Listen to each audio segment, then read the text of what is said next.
যারা পশ্চিমবঙ্গে আইসিডিএস পরীক্ষার জন্য বিভিন্ন জেলায় প্রস্তুত নিচ্ছ তাদের জন্য শুধু ভিডিওটা।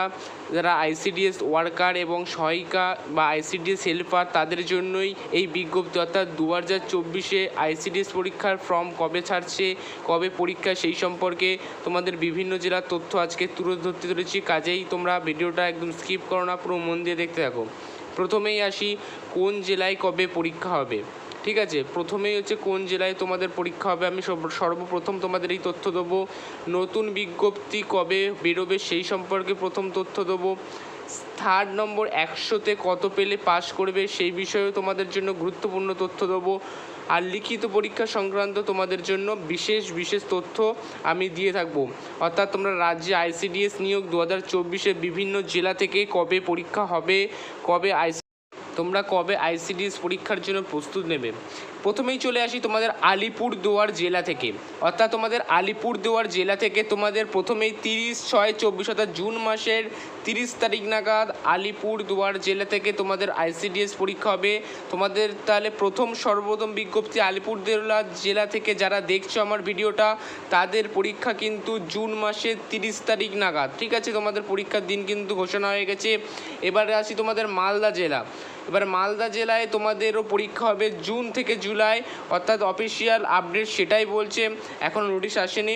তাও তোমাদের মালদা জেলায় জুন থেকে জুলাইয়ের মধ্যেই পরীক্ষা হবে। এবার আসি উত্তর 24 পরগনার ক্ষেত্রে। এই জেলাতে প্রথমে এখনও ভোট যেহেতু চলছে, ভোটের জন্য কোনো বিজ্ঞপ্তি জারি করা হয়নি। অন্যান্য জেলাগুলিতে ভোটের পরে তোমাদের বিজ্ঞপ্তি জারি করা হবে। এবার তোমাদের চলে আসি, তোমরা 100-র মধ্যে কত নাম্বার পেলে আইসিডিএস পরীক্ষার জন্য তোমরা প্রিপারেশন, অর্থাৎ আইসিডিএস পরীক্ষার জন্য তোমরা চাকরিটা পেতে পারবে। এখানে একটা দেখতেই পাচ্ছ, এটা হচ্ছে মুর্শিদাবাদ জেলার 2022-এর একটা নোটিশ তোমরা দেখতেই পাচ্ছ। এখানে যে একজনের নাম আছে, ধরো সুস্মিতা বিশ্বাস, তোমাদের এখানে প্রাপ্ত নম্বর তোমরা একটু দেখে নেওয়ার চেষ্টা করো। তোমাদের 100-র মধ্যে ধরো সে জেনারেল রয়েছে, সে 70% নাম্বার পেয়েছে এবং তোমাদের একটা ইন্টারভিউ পরীক্ষা হয়, ওটা 30 নাম্বারের মধ্যে কে কত পেয়েছে তোমরা সেটা দেখে নাও। এখানে দেখো সুস্মিতা দাস, আমি এটা তোমাকে এক্সাম্পল দিচ্ছি। সে ধরো জেনারেল ক্যান্ডিডেট, সে তোমাদেরকে 70 পেয়েছে এবং সে এখানে তার অ্যাভাব নাম্বার 30-এর মধ্যে, অর্থাৎ তার ইন্টারভিউতে সে 8 পেয়েছে, অর্থাৎ সে 78 নাম্বার পেয়ে সে টোটাল পাস করেছে। ঠিক আছে, তোমাদের জেনারেলের ক্ষেত্রে কিন্তু অবশ্যই তোমাকে 70% নাম্বার তোমাকে পেতেই হবে। ঠিক আছে, তোমাদের 90 নাম্বারের মধ্যে পরীক্ষা হবে। 30 পেলে তোমরা মৌখিকের ডাক পাবে, অর্থাৎ তোমাদের 90 নাম্বারের মধ্যে 30 পেতেই হবে মৌখিকে, তাহলে তোমরা ডাক পাবে। ঠিক আছে, তাহলে তোমাদের ইন্টারভিউটা তোমাদের প্রস্তুত করার জন্য তোমাদেরকে একটা পরীক্ষা দিতে হয়, সেহেতু 90-এর মধ্যে তোমাদেরকে 30 পেতেই হবে। পুরো ক্লিয়ার? আশা করি তোমরা বুঝতে পেরেছো। কারোর যদি কোনো বুঝতে অসুবিধা থাকে আমাকে অবশ্যই কমেন্ট করে জানিও, কোন দাদা যে এই জায়গায় বেঁধে গেছে। এবার প্রথমে আসি জেনারেল ক্যাটাগরির ক্ষেত্রে। জেনারেল যারা আছো তোমাদের প্রথমেই বললাম যে তোমাদের মিনিমাম 100-র মধ্যে 70% নাম্বার রাখতেই হবে। সেকেন্ড এসটি এবং এসটি ক্যাটাগরির জন্য 50% প্লাস, অর্থাৎ 50+ নাম্বার রাখতে হবে।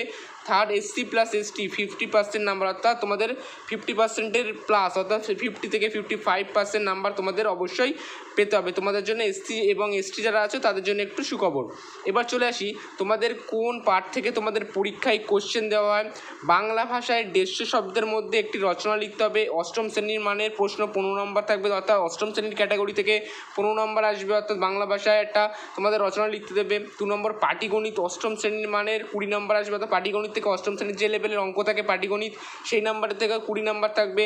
পুষ্টি, জনস্বাস্থ্য, শারীরিক সামাজিক অবস্থান বিষয়ক প্রশ্ন তোমাদের 15 নম্বর থাকবে। ইংরেজি ভাষায় সরল প্রাথমিক জ্ঞান অনুবাদ অষ্টম এবং নবম শ্রেণীর যেমন ক্যাটাগরির প্রশ্ন থাকে তেমন তোমাদের 20 নম্বর থাকবে। সাধারণ জ্ঞানের উপর তোমাদের 20 নম্বর থাকবে। সাধারণ জ্ঞান মানে তোমাদেরকে ইন্টারভিউ নিতে পারে, সেইভাবে তোমরা প্রস্তুত নাও। কোনো জায়গায় যদি বুঝতে অসুবিধা হয় অবশ্যই আমাকে কমেন্ট করে জানাও। আর যারা চ্যানেলে নতুন আছো চ্যানেলটিকে অবশ্যই সাবস্ক্রাইব করে দিও। আবার নেক্সট ভিডিওতে দেখা হচ্ছে, ততক্ষণ ভালো থেকো, সুস্থ থেকো, টাটা বাই বাই। আর চ্যানেল নতুন আছে যারা অবশ্যই প্লিজ চ্যানেলটিকে সাবস্ক্রাইব করে